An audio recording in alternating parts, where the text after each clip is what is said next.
Today, I'll be making an easy, delicious cherry popsicle recipe using whole fruit. It's packed with fiber and antioxidants. I'm Allison with Simple Fantastic Kitchen. Let's get started. To make the best whole fruit popsicles, I recommend using a high-powered blender. I'm using the Blendtec Total Blender Classic. I've had mine for over 10 years and I highly recommend it. In fact, I recently did a 10-year review of the Blendtec, which you can view right here if you want to know more about it. I will also put a link for the Blendtec in the description below, as well as all the other products I'm using today, in case you want to explore them. Now for the recipe. First, add ½ cup of water. Then we'll add approximately 3 tablespoons of maple syrup. 1, 2, it's okay if you add a little more. 3. Next, cut 1 thin slice of lemon, including the rind, and add that in. Add in 3 cups of frozen cherries. This is probably going to be about 15 ounces.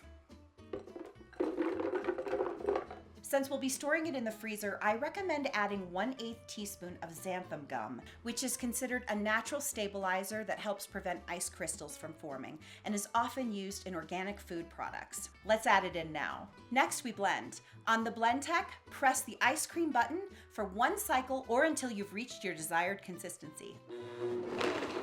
Sometimes when making frozen treats in the Blendtec, it gets a little stuck. You can either give it a few gentle taps and then start the ice cream cycle again, or add a little more water. A few taps work just fine for me. Now we have these absolutely adorable little popsicle molds, and we're basically just gonna pour in. I have 12 available. We'll see what the recipe covers.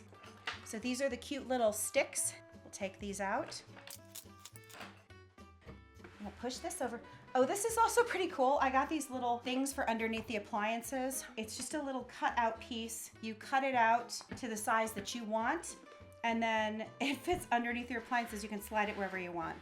Isn't that nice? Love it. Let's go ahead and pour our popsicle molds. We got about 8 popsicles. So this recipe's for about 8 popsicles. You just push that down. Let's put these in the freezer overnight and we'll check back in on them tomorrow. I think it's time to get them out of the freezer.